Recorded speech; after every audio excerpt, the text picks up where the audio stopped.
Please put your hands together for the team about life skills. Let's go. Now, here's a quick question for all the adults here. And it might be a bit bold of me to assume, but do you guys pay your taxes? Yes.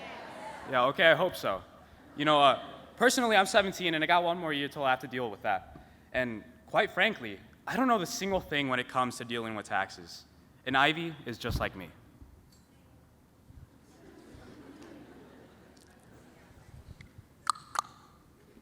Come in. So, why am I here? What did I do? Ma'am, you do realize you haven't done your taxes in over 5 years, right? Taxes? What are those? Oh, wait, are those the funny things they send me in the mail every year? You seriously don't know how to do these simple things? They didn't teach me this in school. But, hey, I do know the Pythagorean theorem. All right, I've had enough of this. Security, take her away. What? No! Please! Give me another chance! If only they had taught me how to do taxes in school.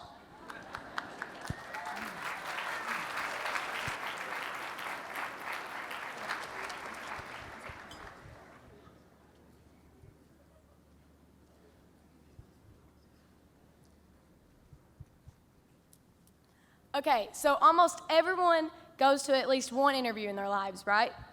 Well, like me and many others, Chelsea has never been taught in school what to do during these interviews, and so let's see how her first interview goes.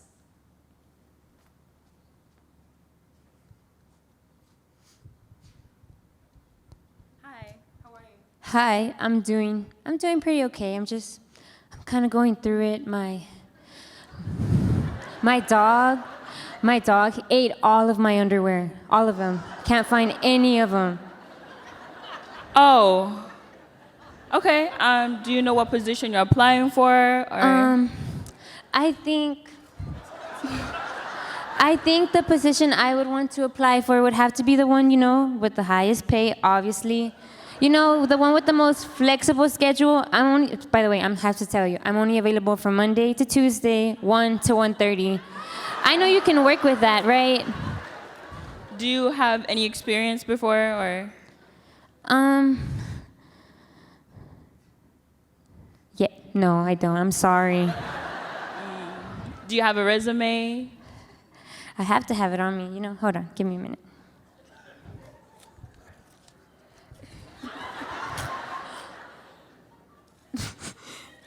This could work. You could do something with that one, right?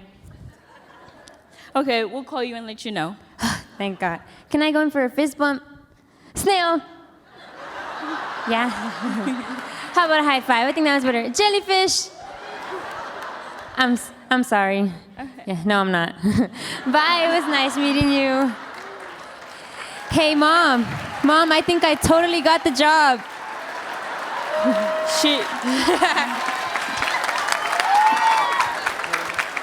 She did not get the job, obviously.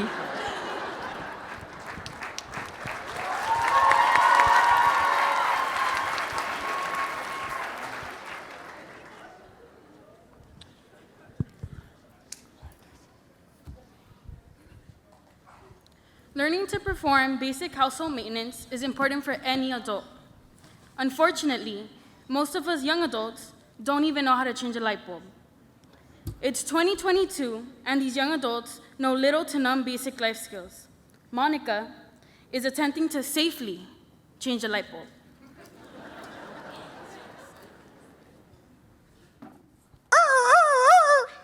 Y'all, the light's been flickering for like 2 weeks. What are we doing? They never taught us this in school. Isn't that what they're supposed to teach us? I mean, I took a geometry class, but I never learned how to change a light bulb. So it's circle, cylinder. Okay, I'm just gonna. So red goes with red. Do you think blue's with green or yellow? Green? Can we call an electrician for this? Okay, yeah, we're screwed.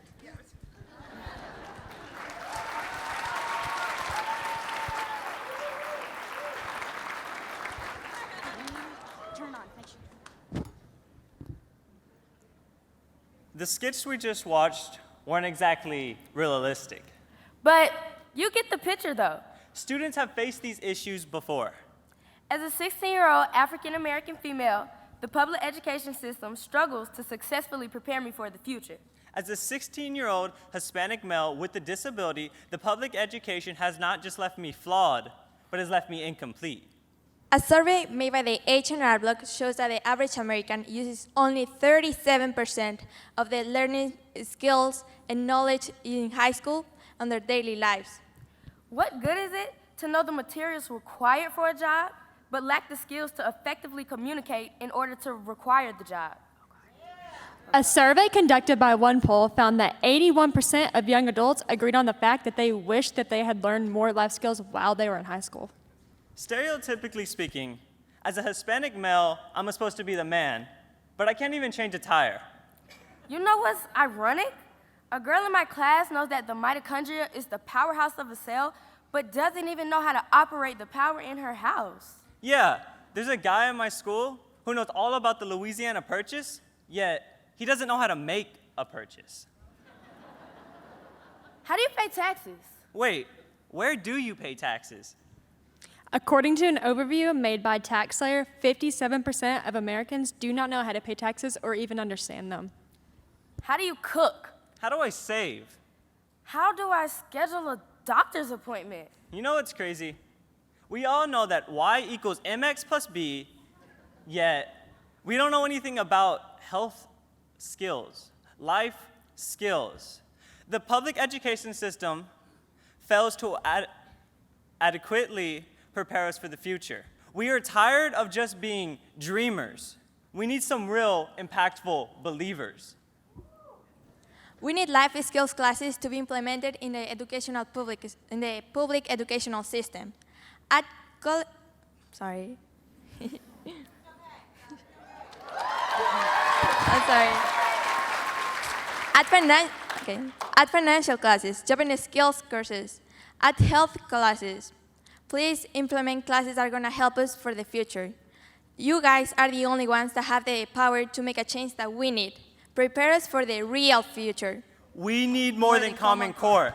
We need more than Common Core. We need more than Common Core. We need more than Common Core. We need more than Common Core. We need more than Common Core. My experience with mental health has been a roller coaster of emotions, trying to not only be there for my friends and family, but for myself as well. Hi, I'm Axel Montoya, and I struggle with mental health illness since I was a kid. I suffer from social anxiety and sadness, and it keeps me from connecting with everyone. Constantly having to heal others, but never having enough time for myself. My experience with mental health started at home, and it affected my behavior at school and society. How I have been affected by bullying since I changed from schools from Mexico to Texas. My experience with mental health has been struggling with anxiety, especially in big crowds and in new places. I almost failed my freshman year of high school. The lack of support from both my household and my school made me feel trapped in a box that I never thought I could escape. If I can prevent anyone from going through what I've gone through, then I'm going to take the opportunity to do that. The lack of mental health awareness hurt myself and the ones that I love. My father grew up in a day and age where mental illnesses were frowned upon, and it was thought that if you had them, you couldn't get help, that, that just wasn't something you did, that it was all in your head, it must not exist because nobody else can see it. He suffered from schizophrenia and bipolar. He resorted to what he thought would help him, a self-medication of going into drugs and alcohol. This turned a great, loving man into a sort of monster, if you will. He lost a lot of himself, and he hurt the ones that he loved. Eventually, at any point when he did try to come back, the guilt resonated with him, and he felt as though he couldn't get any help. This led him to thinking the only way out was to commit suicide. I was left devastated, as were many other members of my family, and this caused me to develop depression in ways that I changed and wasn't the person who I was happy to be and wasn't the person who I wanted to be. Through my family, my friends, and arguably most importantly, my religion, I was able to crawl out of a dark black hole that so many others seem to get trapped in all the time. Mental health is critical. It may be one of the most important functions of health in your body, and you can't see it. Not many people respect it, but it's serious, and it needs to be focused on. Good morning. My name is Skylar, and first we have a poem by Jordan Arnwine.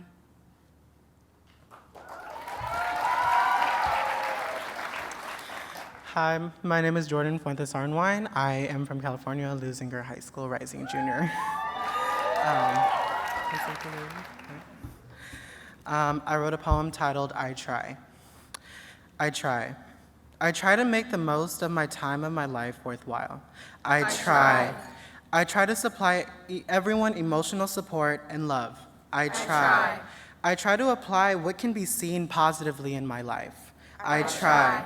I try not to cry thinking about no one loving me. I try. I try to be the strong guy in my family so no one of us will fall. I try. I try to lie about the way I feel so I'm not seen as being selfish. I try. I try to deny the grateful and painful feeling every day. I try not to cry every day so I don't get closer and closer to the day I die. I try to smile knowing that my smile is more than a mile away. Now, is this the way I'll cope in order to find hope?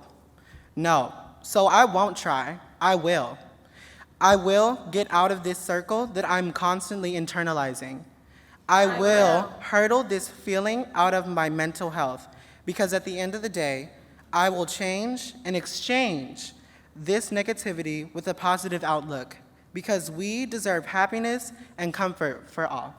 We will.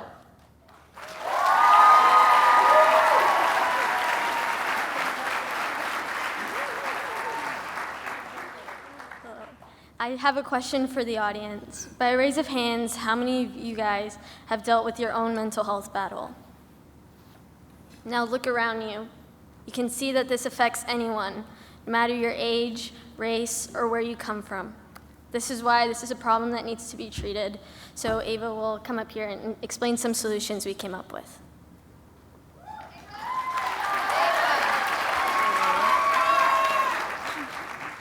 The first step to the solution is being aware of the problem.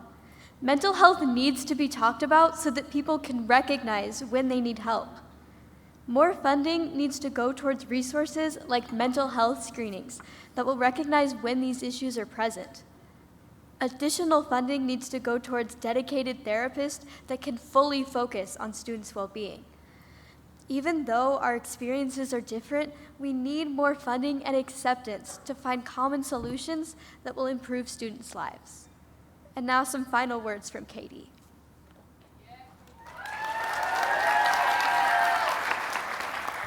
As we've shown, mental health is very important, no matter who you are. It affects people of all races, ages, and genders. Let us all come together to solve this global issue. Thank you. Good morning, everyone. So today I'll be talking about how important mentorship is to the youth. Mentors should provide equal opportunity for every scholar, no matter the circumstance. Mentors have to understand that today's youth is the future of America and our community. It is important because we have the power to alter and change our surroundings and how they function.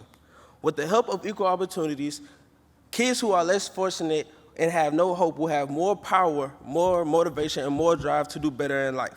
With the help of encouragement from our mentors and today's adults, we will have a huge impact on America and who we are as people in the future.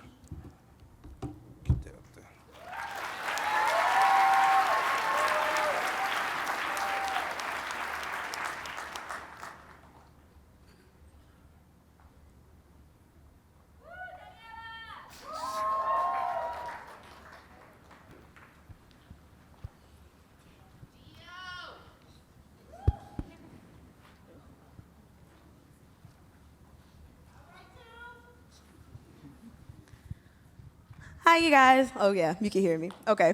So, so while conversing with my YLS peers this week, we've learned in defining what mentors mean to us, we've all come across a very common theme, which is that while we greatly appreciate our Gear Up mentors, shout out to Louisiana Gear Up wherever you at, love you. Woo!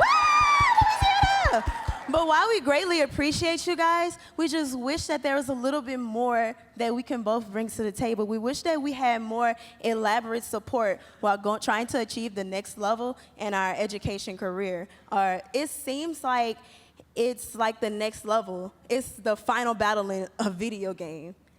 We wish that we had, while we may have the resources that are provided to us, we wish that were explained a little bit more, give us a little bit more advice as to what to do with it, or heck, even how to use said resources. It's like we are stuck under an expectation that we already know what to do, when in reality, we don't. We need more help. Yeah, I remember the first time my counselor handed me a scholarship. Really? Me too. My counselor told me to go on Google to fill out a scholarship. Mine just told me to look it up, and I mean, Google is kind of hard. Your counselor told you to look up your scholarship as well? Yeah, and also just to apply for college, but she never said about the essay prompts, the different techniques I would have to use. She just said apply. Wow. Applying to colleges and scholarships is probably the hardest thing that you can do after graduating high school. Really? Yes, as a senior, that was a very hard experience for me. It took a lot of time and effort to apply for these different scholarships and college opportunities that I just was stressed out. Wow. I feel if every single student had a great mentor or these resources, we would be amazing. The steps to follow to the next level of our education would be at ease. It wouldn't be as such a struggle as our senior year. We can go to the next level, beat the boss with all the help that we need.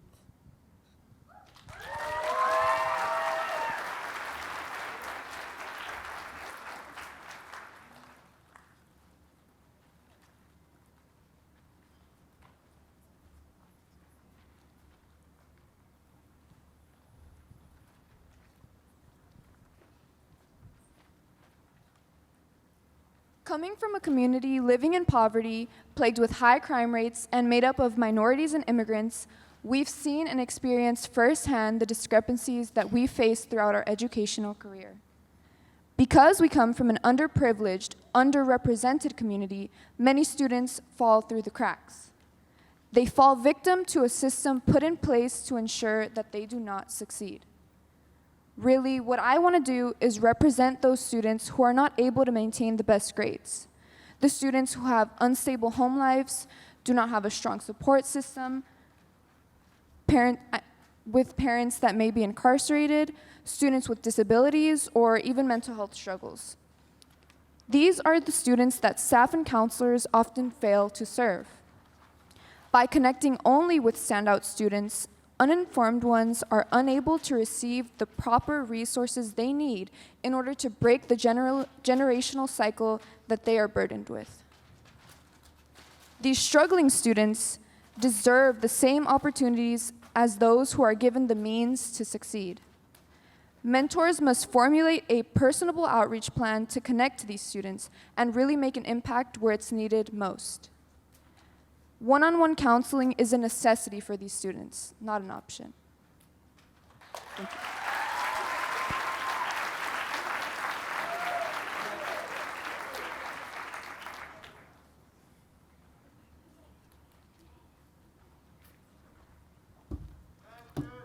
This still work? Oh. How y'all doing? That's good. That's good. Well, I got a question. Who here is or has experiences with mental health issues but never had the right mentors to face those problems? I see a few hands. See, me too. Well, just someone had to ask. Thank you. This is why we are here to present to you the problems and solutions helping the youth with the right mentorship. Some problem youth have these days are suffering from anxiety, overwhelmness, and stress, and they don't have the mentors to help them face it. Statistics studies show that 9.1% of ages 13 through 18 suffer from anxiety. I think I could speak for all of us that you as our mentors should have one-on-one conversations with us students on a personal level for a proper check-in. Thank you. So as you can see, the effect that mentors we are provided with play a huge role in our youth today. Everyone's circumstance will not be the same, and that is totally fine. With the help of the proper leaders and the right people to look up to, the youth's future is so bright. We still want to thank all of our amazing mentors who strive us to better ourselves as young men and young women, and we appreciate you so much. So can you please give those wonderful people a round of applause?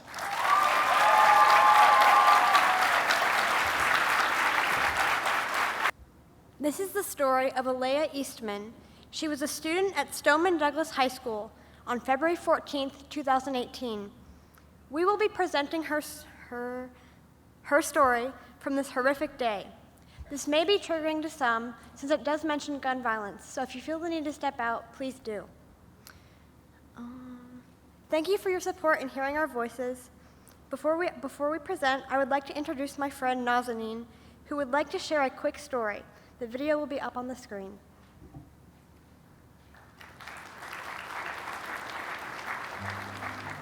Hello everyone, my name is Nazanin Walizada. It's a great honor to be in Washington, D.C. and share my story to y'all. In Afghanistan, where I was raised as a female, I was oppressed and deprived of certain liberties, and education was one of them. I lived every second of my life in fear. Fear of losing my family, friends, not being able to go to school, and losing my own life. When I was 12 years old, I was sitting in my classroom. My teacher ran in the room and yelled for all the students to run out of the school. My classmates and I ran for our lives. 10 minutes later, I heard an explosion. My school has been bombed, completely destroyed. I was traumatized by this experience. I was scared to go to school. I was scared to walk down the street, so I stayed home to stay safe. I wanted to be a doctor, so did my sister. But in Afghanistan, we had no access to education, so our dreams were impossible. My brother was in the US Army. To keep us safe and to help us achieve our dreams, he said we should move to America. It is the land of freedom and opportunity, especially for women. We believe it will be safe here. When I was 14, we finally moved to America. I enrolled in high school. 2 months later, I experienced my first school shooting in America. I was walking in the hallway. I heard a loud siren from the speaker. I didn't know what it meant because I was new to school. Every classroom locked their doors, turned off their lights. I froze. I didn't know what to do. We came all the way from Afghanistan, believing that this place would be safe for my family. But the reality is that it's not. I am telling you my experiences to spread an important message, that we need to consider student safety as our top priority. Thank you.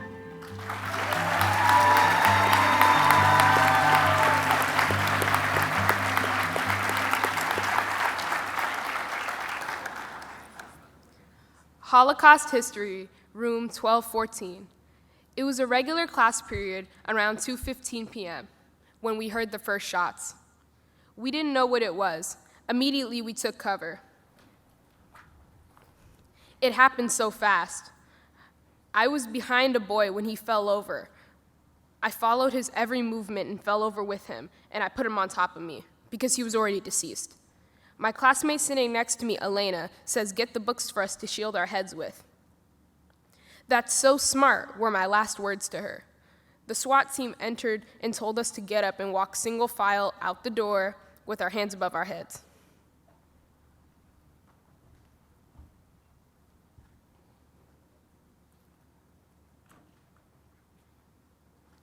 Two students in my classroom passed away that day. 6 were injured. The leading cause of death for adolescents in America is gun violence. No child should ever have to experience anything that traumatizing, especially in a school setting. The time for change is now. It is absolutely imperative for gun legislation laws to be changed on state levels and federal levels. In my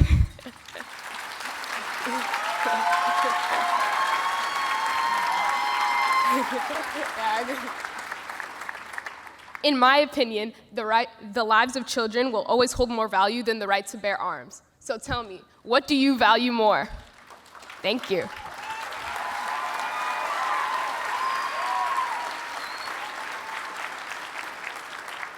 The shooter was Nicholas Cruz. He was 19. He lost his mom in 2017, and he had been receiving mental health counseling. He had already violent tendencies. Students recall saying that if the school were to ever be shot up, that Cruz would be the shooter. He had threatened a coworker's mother, saying he was going to murder her and shoot up the school he was at. He was arrested at 3 p.m. when the shooting started at 12:15. He only shot up the 3rd floor at the school. 14 students, a teacher, an athletic director, and a football coach died. 17 people were also injured. 34 total victims. 139 shots were fired. A student was shot up to 13 times. I would like to share my personal experience. My first lockdown was when I was in 1st grade, an actual threat. We were in lockdown for 1 hour. At that age, you don't know what it is, but you know that something's going on and it's bad. My second and most recent lockdown was on May 25th of this year. We were in lockdown for 5 hours. We were escorted out by police and saw our school surrounded by news vans, helicopters, police, and parents waiting to get their children. I have had the fear of shootings as a young child and as a teenager. Between those 2 times, nothing has changed. If anything, it's gotten worse. What are we doing? We need change now.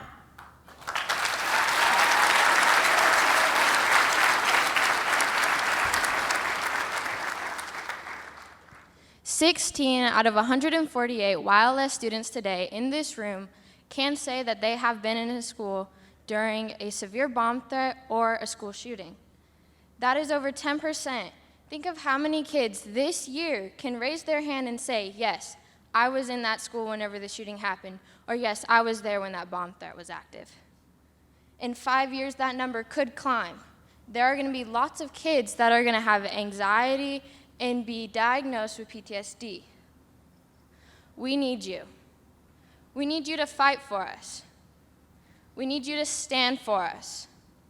We need you to work for us. We can't vote. We don't have the power, but you do. And if you're willing to fight for us, stand with me now.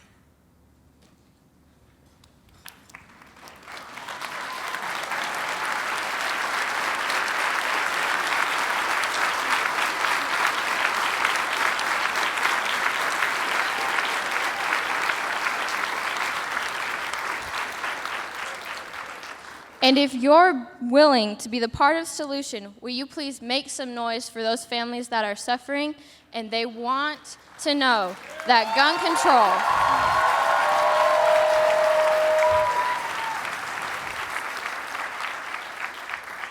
that they want to know that they can send their kids to school knowing that they will be safe, because we are going to make a difference and keep guns under control, making sure that we can go to school not being scared. Thank you. Is it on? Is it on? Oh, sorry. Hello, everyone. My name is Jane. And I'm Tara. And I'm Visley. And is anyone here from Washington State?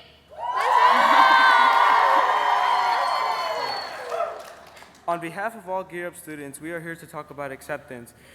The root of most problem comes from the differences in people, the lack of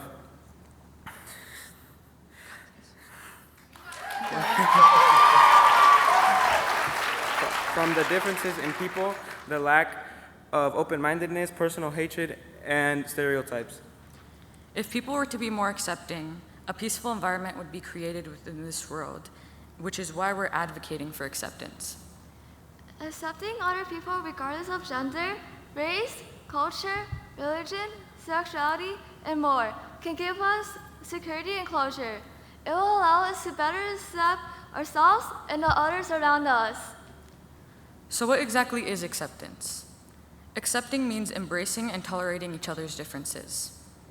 We are here to show how much impact people have on each other by sharing our personal stories. Aaliyah is one of the people that has overcome a challenge, specifically personal acceptance. Aaliyah struggled with trauma, but learned to be comfortable and acknowledge it's a part of her identity. She states it's important to accept yourself before accepting your others to create better impact. Aaliyah is just one of these examples. We all have a story or challenge, therefore it is important to accept yourself and your stories in order to create the most impactful change.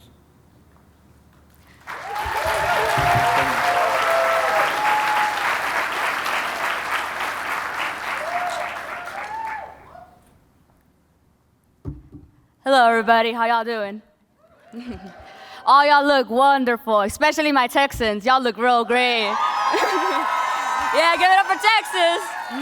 Nah, I'm joking. All y'all look fantastic. Give yourself a pat on the back. Y'all look amazing. So I have a question for y'all. Raise your hand if you know someone who has been in a school shooting. Okay, thank you. For those of you who have their hand down, who didn't raise their hand, I want to introduce myself. I am Amanda Martinez Solis, and when I was 6, I was in a school shooting. I was 6, and a man walked in with the intention of causing as much chaos and pain as possible, and ultimately he achieved that. We were in class, and the first thing I heard the screams before the bullets. And the screams were reeking of fear and despair, and as the bullets rang out, those screams turned into screams laced with agony and anguish. We all got on the ground on our stomachs, and we all prayed together. We prayed for help. We prayed for the shooter to change his mind.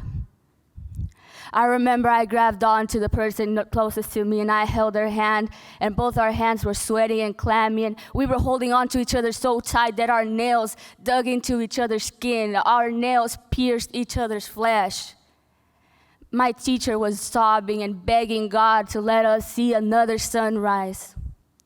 And I was begging God too. As a matter of fact, I was pleading and sobbing for God to do me one last favor.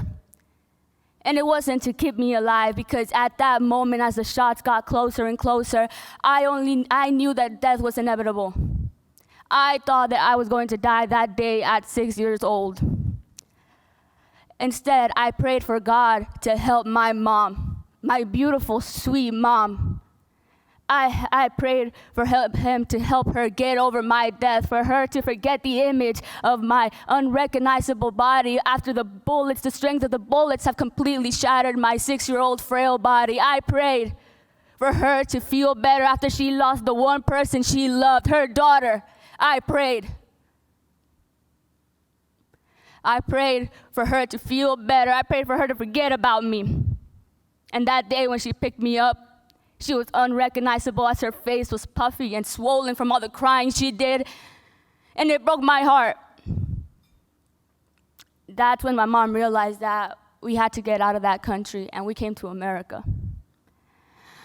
And now I find it quite heartbreaking and disgusting and awful that I left everything behind to come to this country, this land of opportunity, this land of promises. In my home country, everyone wanted to live in America. Everyone wanted to be an American because this land was beautiful. And now seeing what happens, school shootings, and recently with the Uvalde one, I think to myself, and I want you guys to think too, do y'all think they were praying? The little kids were praying too while they were getting gunned down? I need y'all to think about that for a second. My school shooter, he was in a dark place, and it took me a long time to accept this. He was a reject, basically. He had never received any acceptance from anybody, and he took it out on us. And although it's not justifiable at all, it is preventable. It is preventable. If we just accept one another, we wouldn't have to push each other to this point of utter despair. If we accepted who we are and each other, we wouldn't fall to this dark place, with this dark hole that's so hard to climb out of, and you feel like the only way you could get out is by doing harm to yourself or others. We need to accept each other.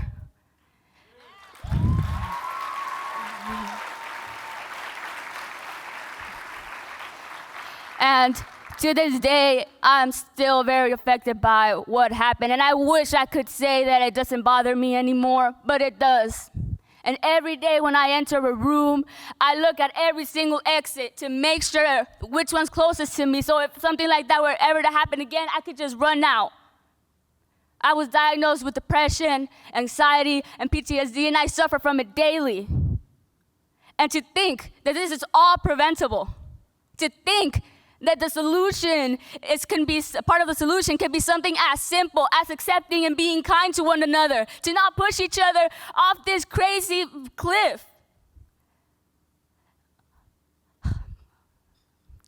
So, before you guys, if think about someone you don't like you hate that person. I'm sure we all have somebody we don't like. I know I do, but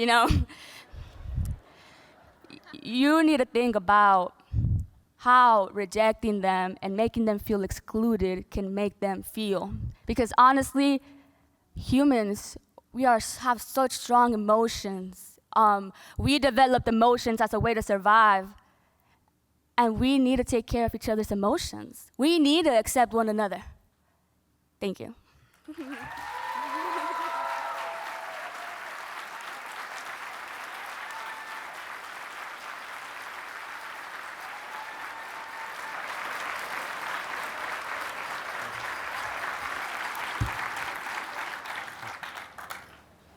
Hello everyone, I'm Jack Ansel, and today I will explain some solutions to the problems and help every one of us feel accepted. The first and most important thing that all of us can do is keep an open mind when we meet new people, along with trying not to judge others around us for the differences they may have. With giving more funding to schools to hire more counselors and school staff, we can help students around us feel more accepted in the community for being themselves, and that they can help create more safe spaces so that all the other students can feel accepted and not go down any dark paths. Because people, no matter their gender, race, culture, religion, sexuality, and identity, are special and should be special to us. They are unique and they are a human life. And every human life should be accepted for who they are and what they believe in.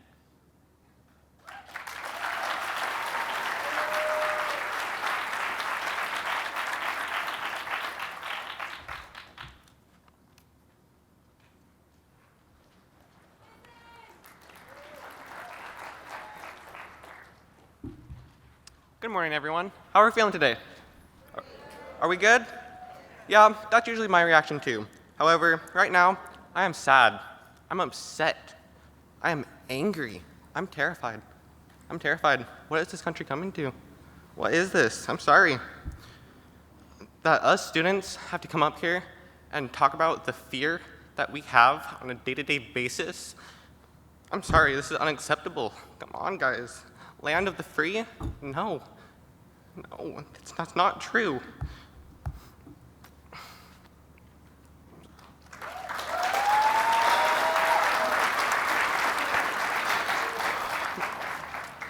For many of you who don't know me, my name is Quincy Maes. I'm from a small town in Logan, called Logan, in Utah. Today, I'm going to talk about stereotypes, racial slurs, diversity, the meaning besides acceptance. So first of all, stereotypes. You guys have heard that word before, I'm sure of it. But what does that mean? Stereotypes mean the action of judging others purely on the basis of their skin color, the way they identify, or even act. Not all of us are thugs. We're not savages. We're not stupid. No, we are smart. We are brave. And we are talented. I'm sorry, but we are. No. We're amazing. Yup. Now, for diversity. I'm sure that all of you have heard that word before as well, right? However, I hear a lot of controversy of what that word means. It's very broad, right? Diversity, what does that mean? The Google definition of diversity is the state of being diverse, a variety, the practice of quality, including and involving people from a range of different social and ethnic backgrounds, of different genders, sexualities, and many, many more. I'm sorry. Have any of my people of color out there experienced the question, what are you? Show of hands, what are you? I'm sorry, but that symbolizes that we aren't human. We aren't a brother, we aren't a sister, a father, a mother, whatever you are. That signifies that we aren't that. We're less than a human. We're a flea, if you will. No matter our gender, cultural background, race, or even sexuality, we all identify as a human at the end of the day, and we stand for more. We are human.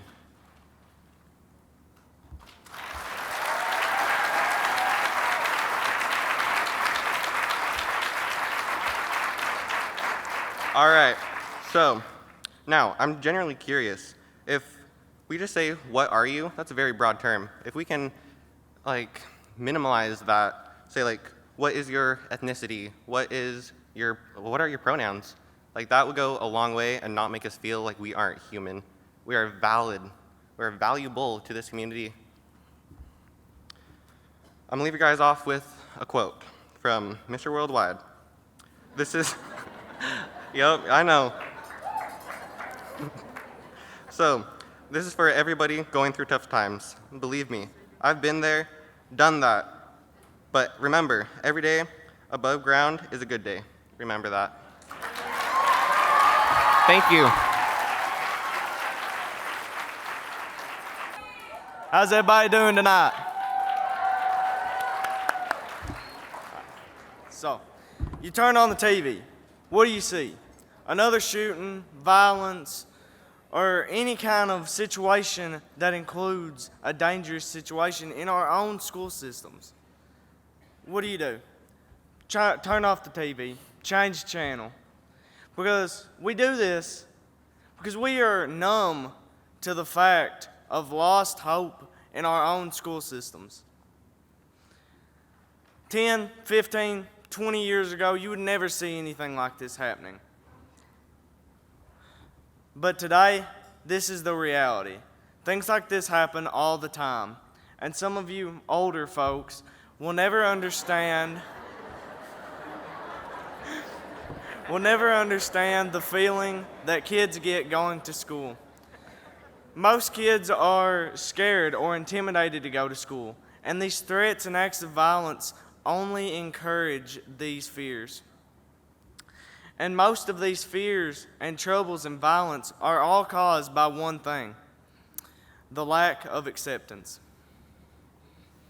Everyone should be accepted, no matter race, no matter religion, no matter what you believe in, political beef, anything. Everyone should be accepted. When you're not, it causes the problem we have today. It doesn't start when you leave this room or when you get back home or when you get on the plane and go back to your loved ones. It starts here.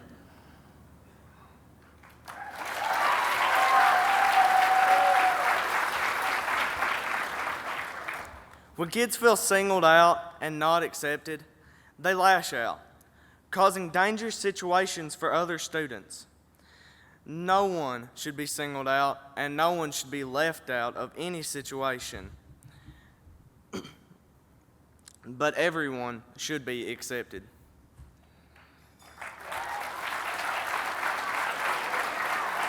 One more thing right quick. Gary don't know this because I didn't tell him this, but me and Gary just met a few days ago, and he feels like another brother to me.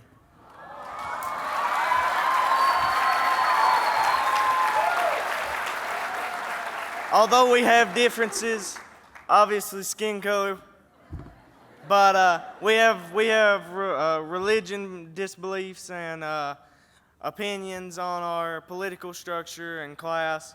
But although all this, everyone should be accepted, and we didn't even know each other, but now we're best friends. And it's all because of Gear Up.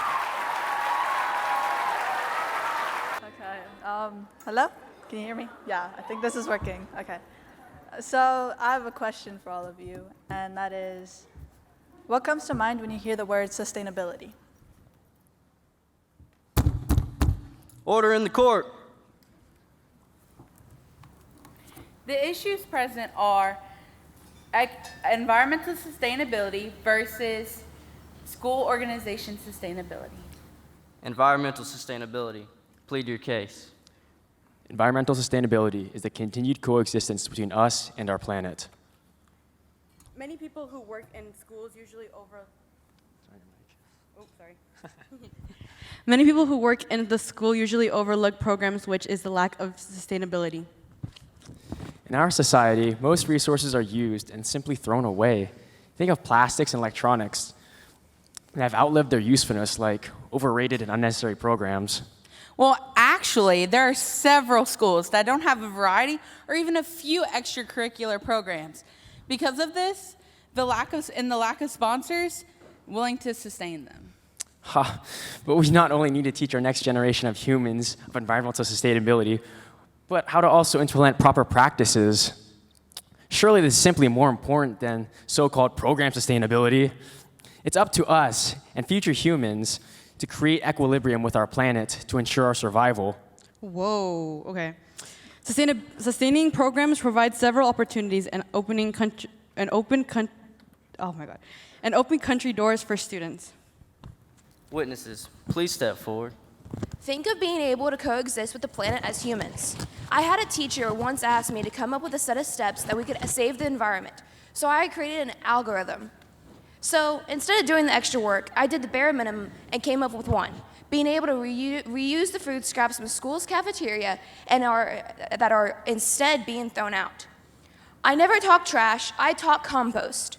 We can reuse food scraps. We can reuse food scraps by putting them towards compost bins, allowing a more natural fertilizer for greenhouses or even school-owned hydroponic farms. Hydroponic farming is being able to grow plants with and without soil. These farms allow faster growth and higher yields than regular traditional farms.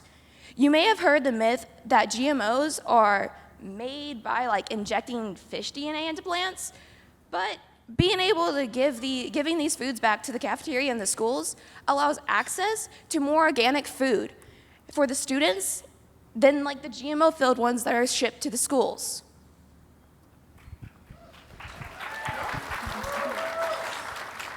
As part of a big school, I am very involved with all extracurricular programs and activities, and I've seen all the help that has brought me. I have met amazing people. I have found amazing support, and I have had so many network opportunities throughout the years. I've traveled to several places, and I've just learned so much. I've seen how all these extracurricular programs have helped me, and I wish that every student had the same chance, but sadly they don't. As a student from a small school, I have felt the effects of unsustained school programs. For some context, my class is the largest between all of high school and junior high, and there's only 27 of us. When you're from a small town, it's easy to feel stuck and helpless. I'm never going to get out of here. Programs help introduce interests. Now, my school has implemented several organizations, but the problem is the sustainability. Year after year, aspiring students are stripped of their passion as they find out that their favorite program was dismissed. Enough. Enough! I've determined a verdict. These sides are not mutually exclusive. To ensure success of our future, we need to adopt the ideas of sustainability in all of its forms. Whether it is school programs or the environment, we need sustainability. Who's going to continue to sustain our generation's role? We would like to continue our legacy of sustainability.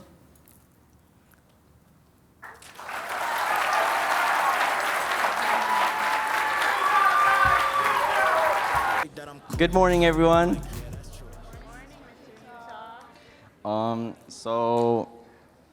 Unfortunately, I can no longer be your teacher because I can't keep paying for this class out of my own pocket.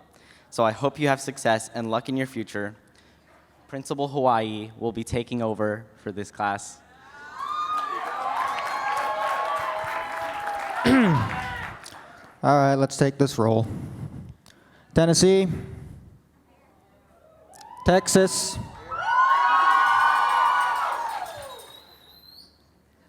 Kentucky,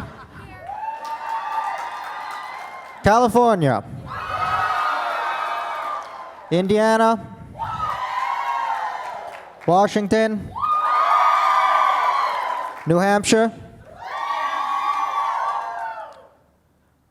Mr. Utah is the 5th teacher that's walked out because he's been financing his class from his own pocket. The 5th teacher I've lost that's had to pay for his own materials, his own books, his own paper, his own pencils. And it doesn't stop there. My own student activities coordinator is paying out of her own pocket to fund prom decorations because the budget we've given her is just not enough to buy the materials she needs. Imagine that. Imagine it. Imagine your teacher leaving in the middle of your school year for a higher paying job. Imagine the fine arts program receiving less funds than the average high school sports team. Imagine being late to school every single day because of shortage of bus drivers. Imagine not having functioning bathrooms, but needing an updated Chromebook. Imagine driving to your public library to get enough internet to attend Zoom classes. Imagine the boys' teams getting more money than the girls' teams. Imagine still having to use the same outdated textbooks while money is being used on things that we don't necessarily need. Imagine if schools dropped all college classes. Imagine not having the same opportunities that other schools have. But we don't have to imagine this. This is our reality.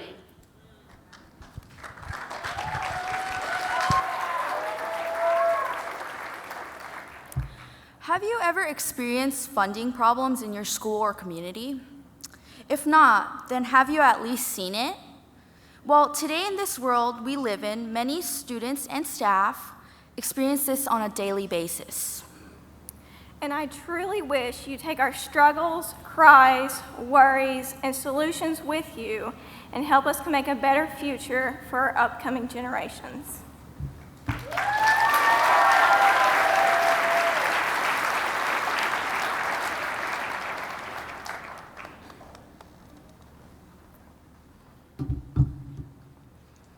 Today, it is important to note in this moment we are not asking for additional funds. However, we are asking for the proper allocation of money and funding within the school districts and from state levels for public education. Both state government and school districts have access to surplus amounts of money. However, they do not apply the amount of money that is needed in certain areas. However, instead of solving problems that have been created through years of bad experiences, they create new problems so they can solve them instead and use the money in unjust ways.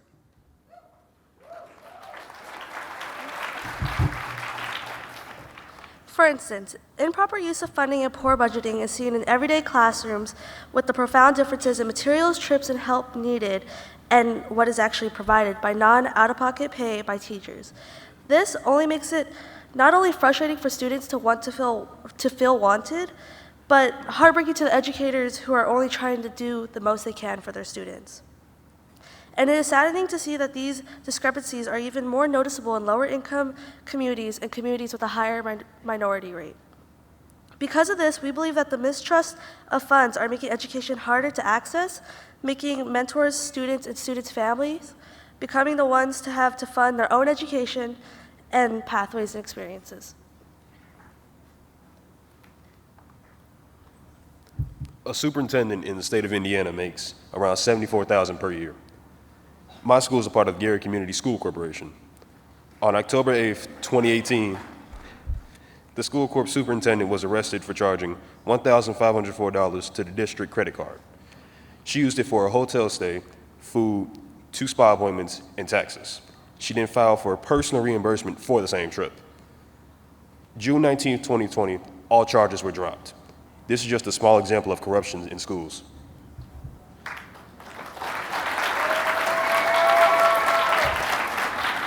We believe that there is no better reliable and effective source than asking the students. So in the room of 100 plus YLS students from across the nation, we did a little survey by asking one question. The question was, do you think your school funds are poorly managed?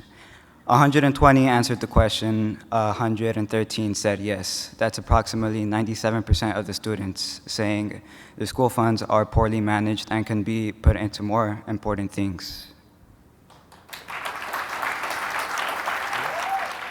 Now students, parents, teachers, school boards, superintendents, principals out there, bringing equity to these education systems is a solution to all these problems. Not only does it take innovations, but it takes dedication and commitment from every single one of us. Thank you.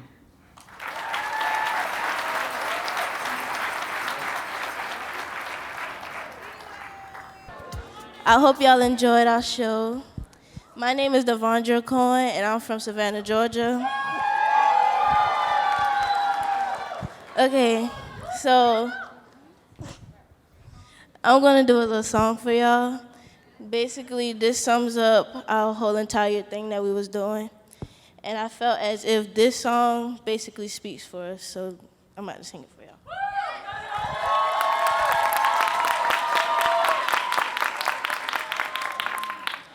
When you're broken down and tired of living life on a merry-go-round, and you can't find the fighter, but I see it in you, so we gon' walk it out and move mountains. We gon' walk it out and move mountains. And I'll rise up, I'll rise like the day, I'll rise up, I'll rise unafraid, I'll rise up, and I'll do it 1,000 times again.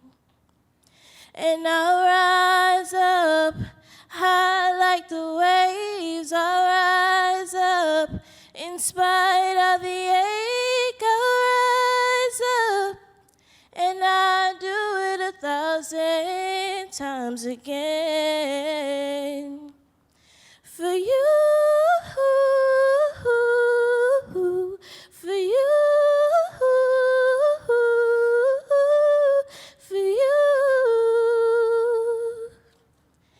for you.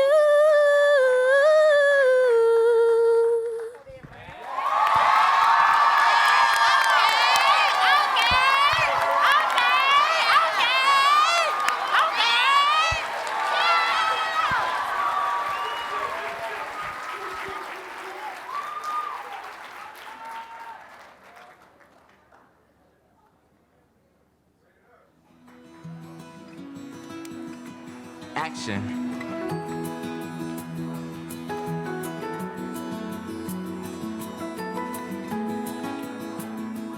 I was really worried that people would make fun of me for the little bit of accent I have. I definitely expected it to be like how it is at school. Everyone closed off and off to themselves. I was pretty nervous. I was like, well, I don't know any of these people. I don't know how they're gonna think about me. They might think that I am like some hillbilly or something. So far, no one has seemed like that to me. Everyone's just been like really accepting of where you're from, who you are. It's been really great. Being here has helped me create a different perception for myself that I never got to see before. And making new friends, it really just makes you feel welcome. Something that's I surprised myself by doing is opening up about stuff that's happened to me. I felt comfortable after like getting out there and talking about it. You can go talk to other people and meet new people and have deep and meaningful, interesting conversations. This environment that we're in is like really positive, really bringing up not only my emotions, but everybody's emotions in the room. It's a wonderful feeling. I think the biggest takeaway for me is that if we want to start solving the world's problems, we need to learn to be more open, and we need to learn to be vulnerable and listen more than we talk and listen more than we project, and not stick to certain ideas and be more just open-minded. I think that's how we move forward.